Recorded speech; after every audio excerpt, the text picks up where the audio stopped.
Então vamos lá, o que é importante saber de abdômen agudo vascular. Acho que a principal variável que a gente tem que saber, e daí vem a nossa preocupação, que mais da metade vai falecer, né? Você perdeu o intestino do ponto de vista funcional, né? Esse intestino isquemiar, significa, em última instância, que tudo que tem dentro dele vai translocar e vai entrar na circulação. Então, se uma bactéria na ponta de um catéter te preocupa, imagine toda a mucosa intestinal translocando. A mortalidade é muito alta, algumas cifras chegam a 90%. Então, a maior parte dos nossos casos vai morrer. Acho que a gente precisa entender isso. A gente não pode se angustiar. Claro que a gente vai se angustiar com tentar melhorar a assistência, mas a maioria vai morrer, mais da metade falece, né? Então, o objetivo aqui é para apresentar para vocês algumas evidências, diagnóstico e tratamento de abdômen agudo vascular, no que tem de terapia intensiva mais interessante para vocês, do meu ponto de vista, claro. Vou passar por 4 tópicos só. Então, sobre classificação, como é que a gente organiza o assunto? Abdômen agudo vascular é a síndrome que tem um componente arterial. Não chega sangue porque a artéria está comprometida.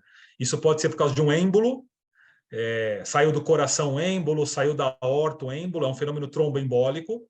Pode ser uma placa que rompe, semelhante ao que acontece no coração, no infarto do miocárdio, uma placa ali na saída da artéria mesentérica superior, mesentérica inferior rompe e trombosa.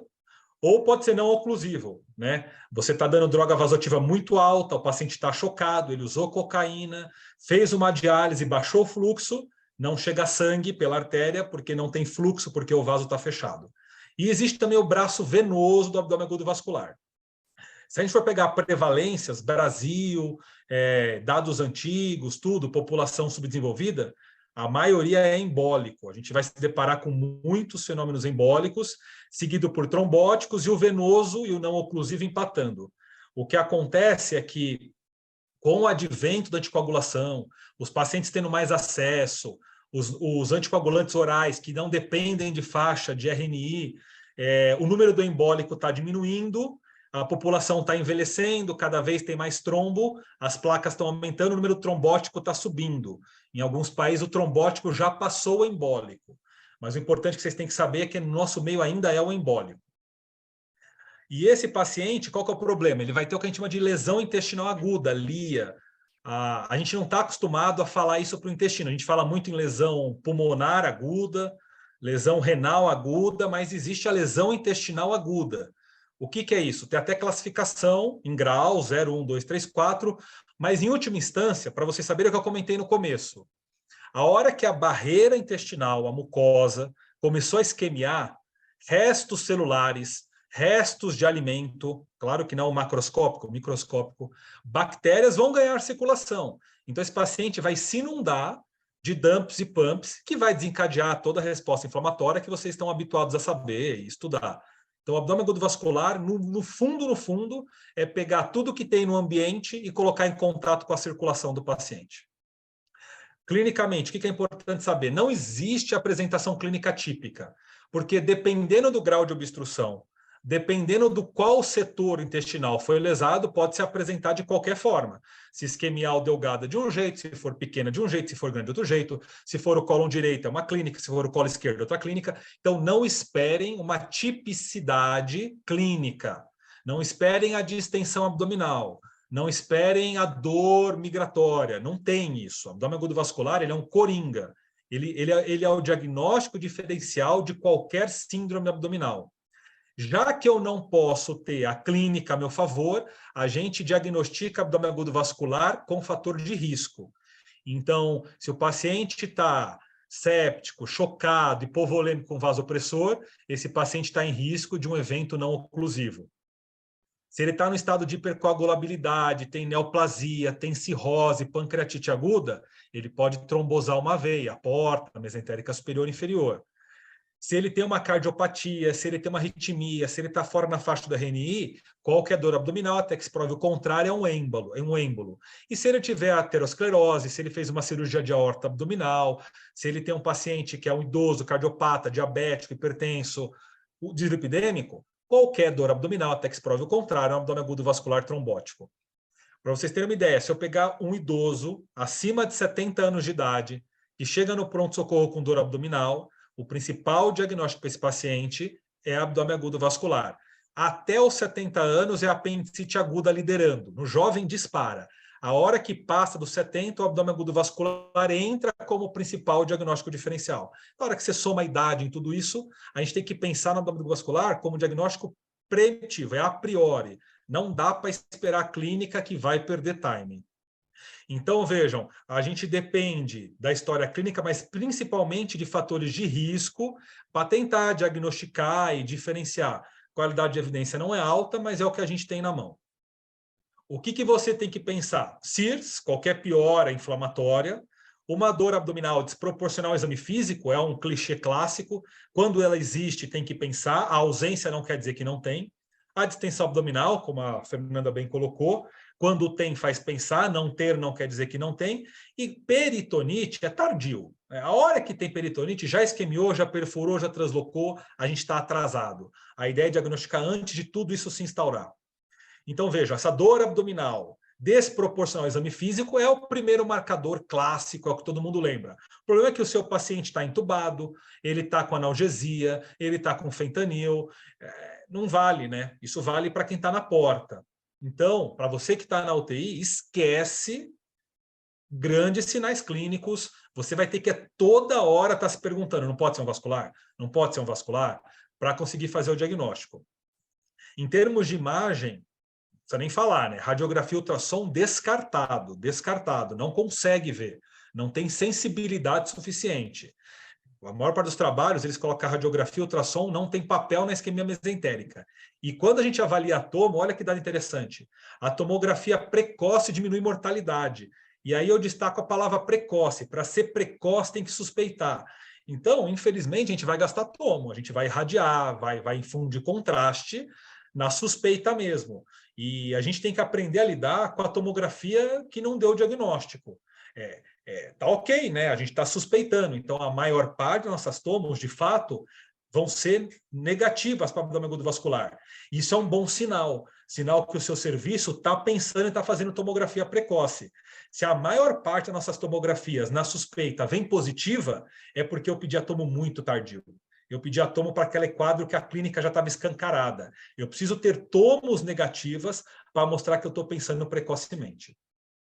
Raio-X não é indicado, esqueçam radiografia de abdômen, eu sei que vocês nem pedem, mas só para reforçar, é tomografia mesmo. E aí entra o lactato, o famoso lactato que a gente perguntou, né, que vocês falaram. O lactato tem papel diagnóstico? Não tem. Esse é o ponto. Não esperem curva de lactato para quê? Para você ver a isquemia mesentérica. Por quê? Porque todo o sangue do intestino vai para o fígado antes. O sangue do intestino é circulação portal. Então, passa pelo fígado e depura o lactato antes de cair na circulação sistêmica que a gente colhe. Então, o intestino tem um filtro, o melhor filtro do corpo humano, que é o fígado. Para o lactato subir no abdômen agudo vascular, tem que estar muito alto. Diferente de uma isquemia de membro, de uma sepse que não perfunde periferia. O abdômen agudo vascular não perfunde o intestino inicialmente. Então, o lactato não é marcador diagnóstico, ele é marcador de gravidade. Um lactato maior que 2, maior que 18, nosso meio, ele aumenta em 4 vezes o risco de uma isquemia crítica, necrose. Já está liquefeito. Então, lactato não é marcador diagnóstico, porque o fígado filtra antes do sangue chegar na periferia. No sangue a gente colhe, porque o fígado, o sangue é portal. O dedímero já vale a pena para excluir. O dedímero tem uma sensibilidade boa, 80%, 90%. Então, um dedímero negativo exclui. Mas aí você vai falar assim para mim, Diego, meu paciente operou, ele é idoso. Eu concordo. Aí, de fato, não. Então, talvez naquele baixo risco, se você não quiser queimar tomografia em todo mundo, a gente pode fazer uma triagem com o dedímero. Eu não sei o quanto do custo ia valer a pena, precisaria fazer uma análise aí. Não tem nenhum trabalho falando para você triar tomo com dedímero. Mas se você achar um dedímero normal, semelhante a um TEP, diminui muito a chance de ser. Agora, o alto não quer dizer muita coisa. Então, no fundo, é a nossa angústia se mantendo. Não tem laboratório suficientemente acurado para diagnosticar. Volto para o fator de risco. Então, não existe clínica suficiente para abdômen agudo, vascular, não existe exame físico suficientemente acurado para abdômen vascular e não existe laboratório suficientemente acurado para abdômen vascular. Nos sobra a suspeição clínica, o fator de risco. E olha esse dado, que loucura. Distensões abdominais inesperadas, quedas de HB por hemorragia digestiva, podem ser o único sinal clínico em aproximadamente do paciente sedado, né, que não tem dor. E vocês vão ver que em 25% dos casos nem isso existe. Então existe quase um quarto dos pacientes isquemiando o intestino, ora crítico, ora não crítico, e não vai ter clínica nenhuma. É só fator de risco. Vai ser isso. Você está com o paciente pós-operatório de cirurgia de aorta, que a creatinina subiu inexplicavelmente. Por que subiu o create sem mudar nada? Pode ser uma manifestação já de uma isquemia mesentérica, levando dumps e pumps, esse rim perdendo sua perfusão. Sobre imagem, a tomografia é o mais importante. Eu não vou avançar muito aqui, mas o que vocês têm que olhar? Realce, uma alça tem realce, a outra não tem. Pneumatose intestinal, tem gás no espaço submucoso, e o trombo propriamente dito. O radiologista que vai ver. O que é importante saber, nesse caso específico, só para lembrar, é que a artéria mesentérica inferior, nesse desenho, ela não é muito feliz porque ela é muito grossa, ela recebe tributárias colaterais da mesentérica superior. Então, quando liga a inferior, não é um absurdo. O intestino não morre ao ligar a mesentérica inferior. Só que a hora que tem placa, que tem nora, que tem compartimento, aí não dá conta mesmo. As periféricas não dão conta. E o sigmoide é uma área fisiologicamente isquêmica, chama zona de Sudeck, ou área de Sudeck. Desculpe. Qualquer coisa é isquemia. É uma víscera muito difícil, anastomose nela fistuliza. Então, a gente tem um ponto de alarme já naturalmente do paciente. Juntou tudo isso, provavelmente é lá que vai isquemiar. A maior parte dos casos que a gente entra com a vascular é o sigmoide que necrosou. Para terminar, o que eu acho que é importante vocês saberem de tratamento? Hoje, abdômen agudo vascular ele é tão difícil de diagnosticar e tratar que se discute hoje sobre centros de infarto intestinal. Assim como você tem centros especializados em AVC, salas coronarianas, tem que existir uma equipe que pense em abdômen agudo vascular para conseguir diagnosticar e tratar, senão vai perder paciente mesmo. É normal. O que a gente está vivendo é normal, é o fisiológico. Então, a gente precisa se organizar em centros. E para isso, hoje se fala em centros dedicados e bundles. Igual aconteceu com a sepse, você tem os bundles, tudo bem que hoje se discute isso, mas para abdômen agudo vascular tem que ter bundle também. Tem que ter meta de tempo de tomografia, meta de tempo de infusão de anticoagulante. Então, hoje se discute porta-agulha, porta-anticoagulante. Porta hemodinâmica, existe porta-tomografia. Porta eletro para o infarto, hoje tem porta-laudo de tomo na suspeita de abdômen agudo vascular, de tão importante que o tempo é.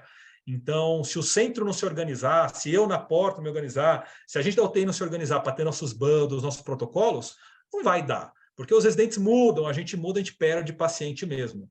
A cada 6 horas de atraso, a mortalidade dobra. Se a mortalidade era 50%, qual que é o dobro de 50%? Se em 6 horas de atraso do diagnóstico, todos os nossos pacientes vão falecer nos primeiros 30 dias do que aconteceu. É uma doença muito cruel do ponto de vista de tempo, tá? Prescrição, antibiótico de amplo espectro, não se preocupe com antifúngico. Heparina é na suspeita. Então, meta de quality improvement de hospitais que trabalham com centros de infarto intestinal, a heparina entra antes da tomo. Se eu estou pedindo uma tomografia pensando em abdômen agudo vascular, ele tem que ir para tomo heparinizado. Assim como tempo é miocárdio, tempo é neurônio, tempo é enterócito. É uma frase que vocês têm que começar a se habituar a falar. Tempo é enterócito. Tempo é barreira, é translocação bacteriana.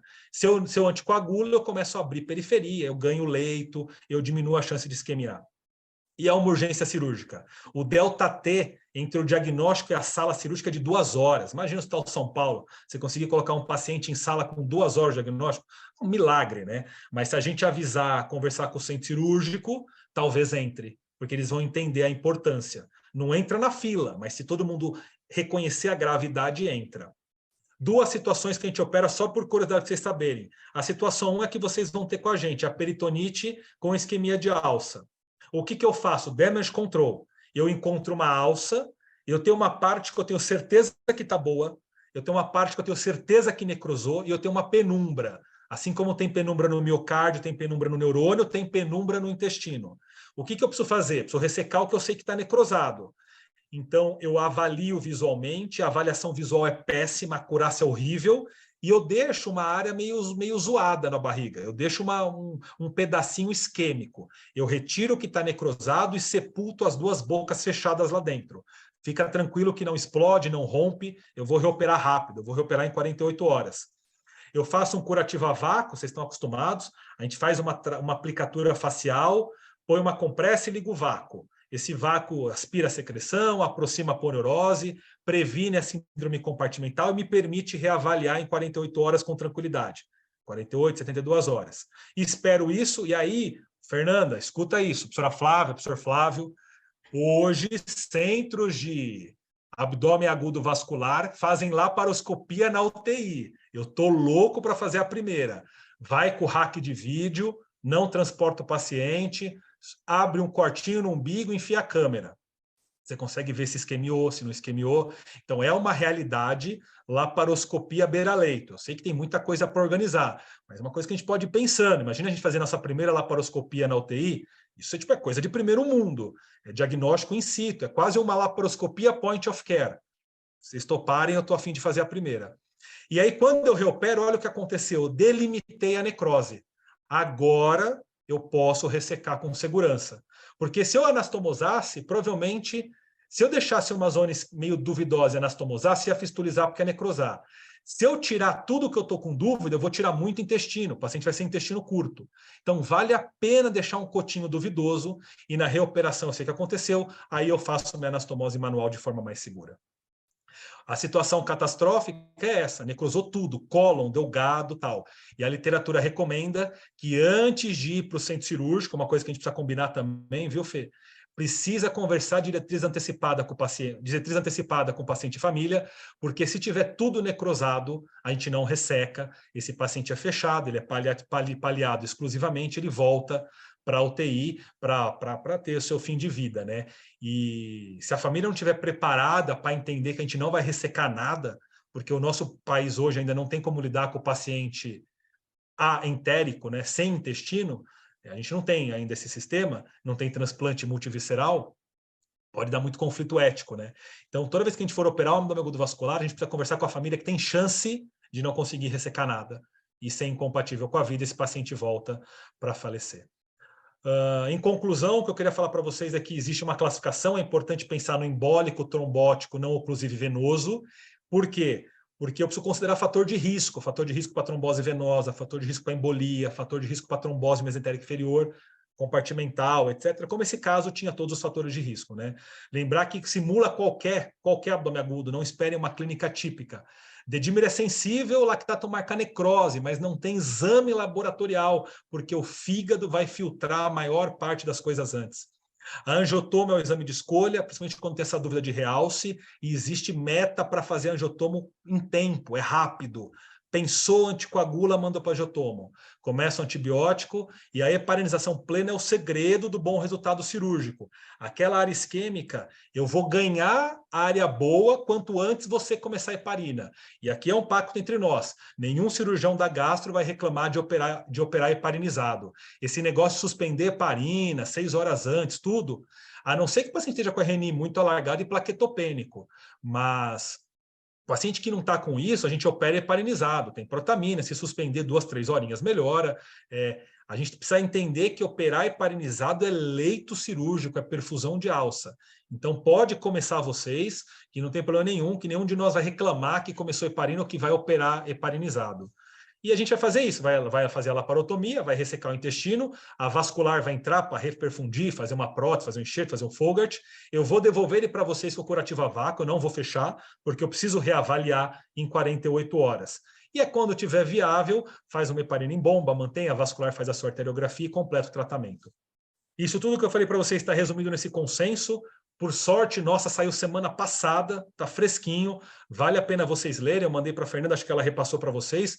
É bem resumido, tem todo o nível de evidência. Infelizmente, é uma evidência baixa. É muito difícil randomizar esses pacientes, né, e cegar. Então, a qualidade de evidência, a certeza de evidência vai ser baixa, mas não quer dizer que não tem evidência. A melhor evidência é disponível. A gente tem que andar conforme a literatura está falando para a gente. Era isso que eu tinha falar para vocês. Muito obrigado. Acho que eu estourei 3 minutos do tempo, mas valeu. Estou aí disponível para dúvidas. Não, foi perfeito, Diego. Obrigada. A gente já tem uma pergunta aqui do Álvaro. Ele perguntou assim, doutor, trombólise sistêmica tem alguma evidência nesse contexto? E a segunda Tá? pergunta é, pode usar enoxaparina? Duas muito boas perguntas. Não tem evidência da trombólise sistêmica, tem uma lógica biológica, né? Mas não tem evidência, tá? Não sei se funciona ou não. Não é que não funciona. Não tem evidência se funciona. Tem gente que faz, tem que ser protocolado inicialmente, tem todos os eventos adversos da trombólise, né? Acho que é para se considerar em alguns casos. Talvez essa paciente não daria, porque ela é um pós-op de uma aneurisma de aorta, mas talvez num outro caso poderia se considerar assim, não tem resposta. A enoxaparina, o consenso não recomenda pela dificuldade de reversão, só por isso. No pós-op, sem problema. No pré e no intra, a não fracionada é melhor porque eu consigo manejar a TTPA, só por isso. Não é por uma ser superior a outra em relação a desfecho duro. É só pela facilidade de trabalhar com a droga, tá? Então, pode epinoxa? Pode, desde que eu esteja com a situação controlada. Alguém tem mais alguma pergunta? Eu tenho uma aqui. Se ninguém tiver... Não sei se o Ronald quer complementar, a Heloísa aí. Fiquem à vontade também, por favor. Não, só te dar os parabéns, Diego. Muito boa aula. Nada a acrescentar. Parabéns mesmo. Valeu, Ronald. Obrigado. A minha dúvida para vocês por exemplo, quando a gente está num caso de isquemia mesentérica, a vascular tem que, né? Não sei, mas assim, a vascular deve entrar junto, né, na cirurgia, porque você tem que reperfundir, né? Não adianta. Isso. Eu penso assim, a gente resseca o que está isquemiado, mas e aí, não faz reperfusão? O que tem que pensar nisso? Perfeito. São dois canos comprometidos, né? O cano do sangue, que é a vascular, que vai dizer qual que é a melhor estratégia para abrir. Se é endovascular, se é catéter, se é Fogart, se é trombólise, é a especialidade deles. E a gente dá gastro que tira a alça. O que a gente não faz é a sequência inverter. Primeiro precisa tirar a alça necrosada, senão faz reperfusão de tudo aquilo, né? Se abrir o vaso com a alça necrótica, o paciente morre no intraop. Uhum. Para na hora, porque é sangue indo para um território necrosado. Assim que a gente resseca, a vascular sempre está junto em paralelo. Eles estão vendo a tomo com a gente, eles estão planejando. Aí acho que o Ronald pode com certeza falar melhor como que eles entram, mas é obrigatório. Para mim, eu não me sinto seguro em entrar no vascular sem a vascular ter opinado. Não consigo. Tanto que a gente chama vocês toda hora que acha que é um vascular. Não tem como fazer sozinho. Mas você falou super bem, Diego, acho que é isso mesmo. O que acontece, talvez, que a gente tem uma amostra viciada, é que a maioria dos casos que a gente entra, como o Diego falou, já tem uma necrose de alça tão grande, e aí a hora que você resseca tudo que está necrosado, o que sobrou não tem muito o que a vascular fazer. Então, a maioria dos casos é isso que acontece. A gente, apesar de estar junto, você não tem muito o que melhorar ali de circulação, porque o que precisava reperfundir, na verdade, já necrosou e a gastro já tirou. Então, a gente acaba enxergando desse jeito, mas não quer dizer que não pudesse fazer, eventualmente, se tivesse um pouco mais cedo aí. E por fim, a gente tem uma pergunta aqui da Bianca. A Bianca, ela é R3 da Vascular. Boa noite, Bianca. E ela perguntou assim, em relação ao comentado anteriormente da PIA, a PIA, então, mede apenas o que seria intraperitoneal mesmo. Se tiver um hematoma de reto peritônio e da gerota, não vai alterar? O que é gerota? A cápsula que reveste o rim. É o Tá. compartimento renal, né? Bianca, olha o problema que a gente está. Eu estou medindo a pressão intravesical como uma estimativa da pressão intraperitoneal, como uma estimativa da pressão compartimental. É muito pouco acurado, né? Está muito longe de medir o que é verdade, né? O que está acontecendo, né? Então a gente está fazendo o substituto do substituto. O que a gente sabe é assim: existem vários compartimentos no abdômen, eles vão se alterando, cada um no seu tempo, e a alteração de um ou dois não mata o paciente. Tá? Então, um compartimento exclusivo de um rim não mata, um compartimento exclusivo do psoas não mata. Agora, a hora que o paciente começa a demaciar vários compartimentos, e eu começo a ter um aumento da pressão entre vários deles, eu aumento indiretamente a pressão intraperitoneal. A hora que a pressão intraperitoneal chega num nível alto, eu altero a pressão intravesical. E aí eu diagnostiquei os eventos. mas tem uma distância muito longa entre essas duas coisas. Então, respondendo sua pergunta, sim, o paciente pode já ter alguns compartimentos e a pressão intravesical, como medida indireta da PIA, ainda não alterou. O que eu fico tranquilo é que isso não mata. A hora que começa a ter uma pressão suficiente que mata, a PIA muda e aí a pressão vesical muda, começa a mudar. Então, geralmente, a gente, embora atrasado, a gente consegue pegar a situação grave. O ideal seria antes. Mas não tem como, a gente não consegue fazer isso. Diego, você acha que a gente tem que ficar medindo o PIA mesmo naquele paciente que não é o ideal, que não tem sedação, que às vezes não está estubado, só está com o abdômen distendido, mesmo não sendo um valor totalmente fidedigno? Ótima pergunta também. Eu acho que a PIA tem duas variáveis, tem uma qualitativa e uma quantitativa, né? Então, o valor isolado responde à sua pergunta, não vale a pena, né? Porque ele tossiu, a PIA sobe, ele constipou, a PIA sobe, a PIP aumentou, a PIA sobe. Mas a gente tem que lembrar que a PIA curva, né? Então, embora ela esteja alta, ela pode aumentar ainda mais.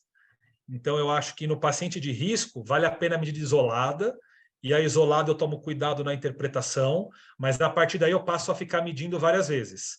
E se eu perceber que num degrau mais alto ela ainda está subindo, aí eu me preocupo. Eu mudo meu delta de referência, né? Deu para entender? Sim, obrigado. Acho que vale a pena. Acho que vale a pena sim. Uma vez por dia, eventualmente, no caso mais grave, e naquele que está mais no que já veio meio alta, faz uma triagem uma vez por dia. Veio baixa, tranquilo. Putz, veio alta, meço de 6 em 6. Não curvou. Beleza, era uma pseudo-hipertensão, é por causa da ventilação mecânica ou da dor. Começou a curvar, é igual troponina, né? Vamos atrás ver se está acontecendo alguma coisa. Acho que é só uma suspeita, ela vale como suspeita. Acho que não tem que ter nenhuma intervenção ativa imediata. Vamos abrir? Não, acho que não. Mas vamos pensar se não é um compartimento. Eu acho que a mensagem aqui da noite é suspeite e na suspeita faça tomografia, porque a gente acaba demorando, o abdômen distende, a gente fica com medo. Fala, não, vamos esperar um pouco, perfusão tá boa, o paciente está evacuando, e não, nesse momento a gente está perdendo o time. E se a tomografia não apontar trombose, tudo bem, melhor para o paciente, né? Não apontar isquemia. Então, eu acho que a mensagem é vamos agir de maneira mais precoce. Perfeito. E aí a Letícia comentou, né? Eu acho que vocês têm que ter o ímpeto de heparinizar igual o cardio emergencista, vocês têm de dar o AS no suspeita de infarto. Você não dá o AS quando o ST sobe, quando tem um Ellen, sei lá, aquelas maluquices de você. Você dá o AS pré, né? Então, eu acho que os 5.000 de heparina tem que ser do mesmo esquema. Suspeitou 5.000 de heparina, depois vê se continua a bomba de infusão ou não. Porque é uma alça isquemiana, é o miocárdio isquemiano, é o cérebro isquemiano, é o mesmo raciocínio. Muito bom, viu? Muito legal, Diego. Vou agradecer a todos que ficaram aqui conosco, né, até as 21h15. Foi muito boa a discussão, muito legal. Obrigada para a equipe da Vascular, para o Dr. Ronald, a Elô, a Bianca, todo mundo que participou, e foi bem legal.